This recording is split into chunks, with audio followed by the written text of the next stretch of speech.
Vamos a acabar hoy en este sermón de decir algunas cosas más, por supuesto que no todas, sobre el Magnificat.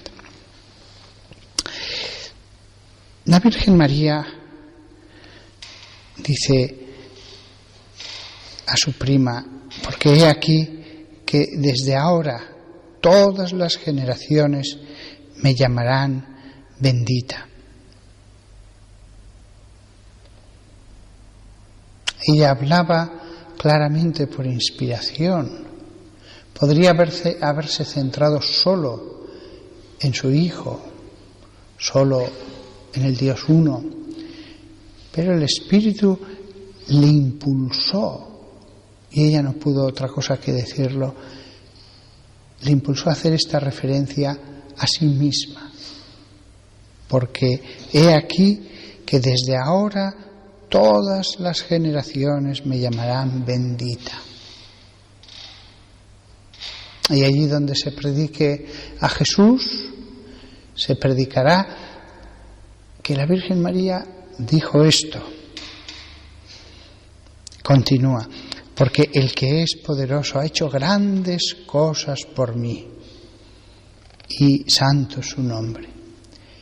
De nuevo lo mismo, ha hecho grandes cosas por mí. También es cierto que todos aquellos hijos de María que se salven, también seremos benditos toda la eternidad, y también nosotros podemos decir que ha hecho cosas grandes en nosotros. El Magnificat se puede aplicar a uno mismo, pero estas referencias a María mismo por boca de María nos recuerdan que esa pobre Miriam de Nazaret pues es María, reina de los ángeles, la Madre de Dios, la corredentora, la Madre de la Iglesia, la Madre de la Divina Gracia, el trono de la sabiduría, la puerta del cielo. Quizás en ese momento ni sospechaba todo esto, quizás solamente entendía lo que era la encarnación y no tanto su papel. Pero no lo sabemos. ¿Cuánto sabía María, jovencita de menos de 20 años, sobre cuál iba a ser su papel en la Iglesia? ¿Sabía que iba a haber una Iglesia? En ese momento a lo mejor solo conocía la encarnación, no conocía el Evangelio. También continuará diciendo, y su misericordia es para aquellos que le temen de generación en generación. Su misericordia es para aquellos que le temen. Acordaos del otro sermón en que el Espíritu del temor de Dios desciende, se anuncia en Isaías que descenderá sobre el Mesías. El temor del Señor es algo muy grande, muy grande. Me acuerdo, ya lo he dicho en otro sermón, que hubo una conversación entre dos de los más grandes teólogos del siglo XX, o quizás los más grandes, von Balthasar y Rahner. Estaban hablando, y después creo que fue von Balthasar el que lo puso por escrito, estaba hablando de que, bueno, al final no podían confiar en sí mismos. Y dice von Balthasar, bueno, pero al menos, no recuerdo con exactitud la frase, pero venía a ser esto, al menos pediremos perdón o tendremos fe en Él, tendremos fe en Él. Y Rahner añadió, al menos queremos tener fe en Él. Como diciendo, ni siquiera nos podemos vanagloriar de decir, tengo fe. No, quiero tener fe, quiero pedir perdón. El temor de Dios. Y continúa diciendo, Él, Dios, ha mostrado fuerza con su brazo y ha destruido al orgulloso en los pensamientos de sus corazones. Literalmente dice esto, es un poco enrevesado para nuestra lengua española, probablemente era una construcción aramea o hebrea.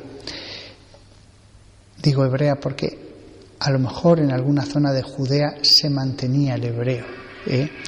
Entonces, dice, ha destruido al orgulloso en los pensamientos de sus corazones. El orgulloso frente al temor de Dios, frente al humilde. También la fuerza. Dios puede ser humilde, pero no es débil. Dios ha mostrado la fuerza con su brazo. Lo mostró con David, lo mostró con Salomón, lo mostró con los macabeos. Pero ahora, después de mostrar tantas veces con Moisés, con el profeta Elías, la fuerza de su brazo, las luchas ya no van a ser como las del Antiguo Testamento.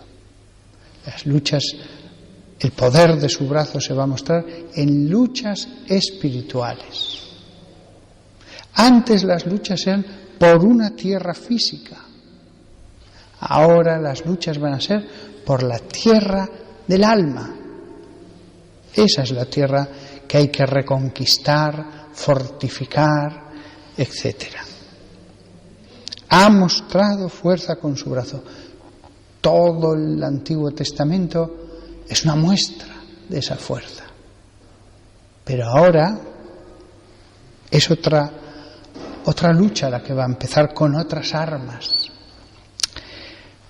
Pero dice, y ha destruido al orgulloso en los pensamientos de sus corazones. El orgullo. Él ha derribado a los poderosos de sus tronos. Hablábamos en otros sermones de los 24 tronos alrededor del Cordero degollado. Y aquí, sin embargo, habla de tronos humanos como los derriba. El orgullo. Ha derribado los poderosos de sus tronos.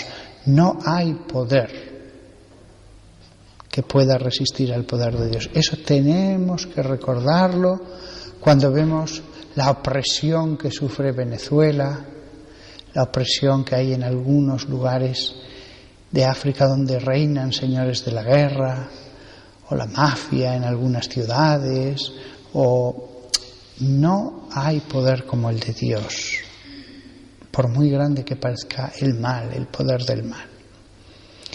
Él ha derribado a los poderosos de sus tronos y ha exaltado a aquellos humildes. La humildad. Nunca insistiremos suficientemente en la humildad. Frente a ello, el que se aferra a su voluntad dice no, y se empecina, y es terco. La humildad siempre es agradable a Dios, sin importar quién tiene razón, sin importar tantas cosas. Hay que ser humildes. Él ha llenado a los hambrientos con buenas cosas y al rico lo ha enviado fuera vacío. Es curioso que esto ha ocurrido tantas veces. Es cierto que también ha ocurrido Job, también ha ocurrido las bendiciones de Abraham, y también han ocurrido las bendiciones del rey David y tantos personajes que no conoceremos. Pero al mismo tiempo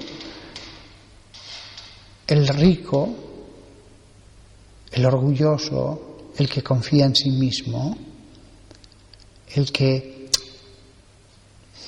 no camina en la ley del Señor, lo ha enviado fuera vacío.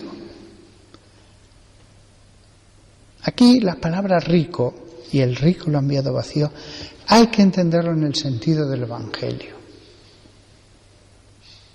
Y la pobreza no se exalta por ser pobreza. La pobreza tendrá su consuelo. Pero la pobreza en sí no es ningún bien. La pobreza tendrá su consuelo, como la enfermedad, etc. Pero se puede ser pobre y malo, y enfermo y malo. Es algo espiritual. El que vive confiado solo en lo suyo hasta tal punto que ya no necesita a Dios, lo pierde todo. Y eso lo vemos tantas veces. El que es rico en este sentido, al final lo pierde todo por misericordia de Dios, para que se arrepienta, para que cambie. ¿Cuántas veces vemos cumplida esta palabra? El que confiaba todo en sí mismo, en su capacidad, en su inteligencia, en su trabajo, de pronto se queda sin nada. Sin nada porque pierde los bienes materiales, sin nada porque pierde la salud. Y pierde con ello todo.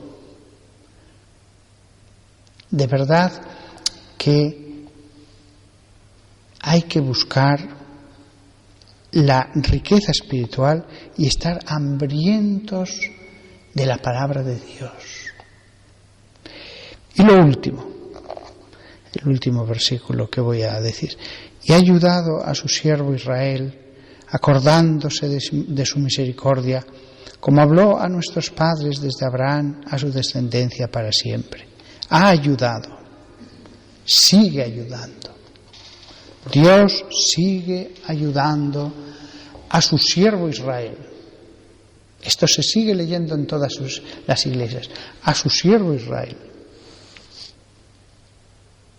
Pero claro, cuando leemos a su siervo Israel, estamos ahora leyendo a los descendientes espirituales de su siervo Israel.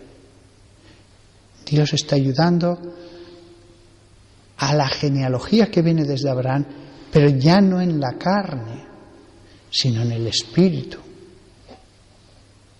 Nosotros somos herederos de todas las bendiciones y promesas que se hicieron al antiguo Israel. Porque evidentemente no es la carne lo que atrae la bendición, lo que salva, es la obediencia a Dios. Es la obediencia a Dios. Y por eso Él sigue ayudando a su siervo Israel, a las nuevas 12 tribus del nuevo pueblo de Dios. Solo hay una iglesia, solo hay una religión verdadera. Los judíos también reciben bendiciones, y también los musulmanes, y también todos aquellos que tratan de seguir a Dios con un corazón puro y bueno, y que por lo tanto hacen las obras de Dios. Pero la heredera de esta cosa que dice la Virgen María, evidentemente, era el pueblo reunido por el Mesías, el pueblo generado espiritualmente por el nuevo Adán y la nueva Eva. Nada más, que todos nosotros meditemos el Magnificat para tratar de hacerlo vida en nuestra existencia, y para que cuando lo recemos en el coro, los religiosos, o en el breviario, los sacerdotes, rápidamente vengan a nosotros lo que hemos cultivado en la oración mental. Cultivar la palabra en la oración mental para recoger más frutos en la oración vocal del coro.